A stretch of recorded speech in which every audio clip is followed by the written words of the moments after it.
The Tennessee River is a fascinating river, but according to Tennessee Riverkeeper, it struggles from microplastics, sedimentation, industrial pollution, coal mining and burning, and sewage. And let me clarify, sedimentation is not the sedimentation itself. It is what is found in the sedimentation when it is disturbed. According to Keep Knoxville Beautiful, the Tennessee River is 652 miles long, and in 2017, there were over 18,000 microplastics found per cubic meter. This was found by Dr. Andreas Fath, who works as a professor of Fort Wayne University in Germany. He swam the entire thing, and his team looked to see if there are microplastics. There are a lot of microplastics in the Tennessee River, and according to Tennessee Riverkeeper, the Tennessee River has more than a lot of the bodies of water. The coal ash spill in 2008 took 7 years to clean and get rid of all the toxins that happened. This was caused by a collapsed dike.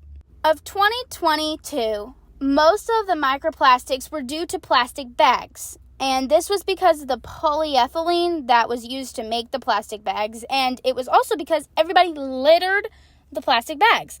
And when you put things on the ground, they often end up just going away into our bodies of water. That's how a lot of our microplastics end up happening. Although there is lots of pollution in the Tennessee River, the citizens and the people of the government are trying to remedy this situation. The Tennessee government on Tennessee.gov says that they are trying to keep the waters clean and enforce permits, regulate public sewage, regulate the building of wells, things like that. Two specific laws that they have is the Tennessee Water Quality Control Act and the Tennessee Environmental Protection Fund. The Tennessee Environmental Protection Fund is like where they get like the fees for the permits, like when you make a permit, so that way it's regulated on what is happening on the water. And the Tennessee Water Quality Control Act often includes what the commissioner and the Water Quality Control Board have to/can do to make sure that the waters of Tennessee are kept clean. The Tennessee government does not do all of the regulations, but they do set a lot of the expectations and do some of the planning and assessment for these regulations and assessments. They also provide for the permitting program that works with water alterations. TVA, Tennessee Valley Authority, does not do the regulations themselves, but they do watch the water conditions and check up on it. They have spent over $135 million trying to help fix there being not enough oxygen in the river and therefore the riverbed being dry because of power generation being shut off. TVA is not a government company, but it works greatly in the waters of Tennessee, mainly the Tennessee River, Chickamauga Lake, and some others. They do a lot of control with the water levels, and they work with electricity and provide that. TVA is super cool, isn't it? Well, let's go into the history of TVA.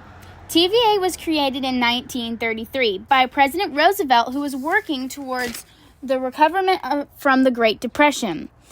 It did a lot of the things it does now and spent a lot of time growing. And its main goals were stewardship of the environment, working with energy, and developing the economy. They were a really big supplier of electricity in the 1950s. TVA is awesome, and it's great to know that there are big companies as well as our government worried about our river and reacting to the problems we are facing with pollution.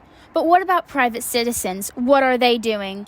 Well, here's some examples of small businesses or corporations that are helping to clean the river. iSustain is a corporation that helps people solve problems with waste through recycling.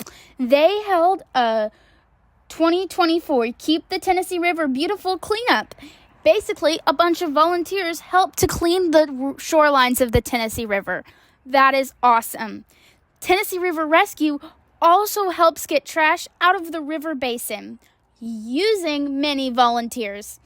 Citizens of the Tennessee area can use places like this to help volunteer and keep the Tennessee River clean.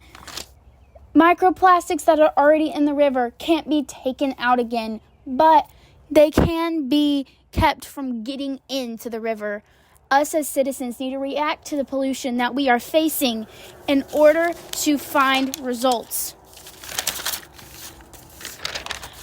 My reaction to the Tennessee River when I see it is good, but also there's some things I wish I didn't see. I see a lot of dead fish. The water often looks dirty, and I definitely do not want to get water in my mouth whenever I am in the water. I often see types of pollution in the river, and it makes me sad to see how many things are in the river that should not be there. Fish are dead. Yes, they will live a normal life cycle, but there shouldn't be as many dead as there are. They should not be dying because we decide we are too good to put the plastic bag or the water bottle or whatever in the trash can. Let's work to clean the river.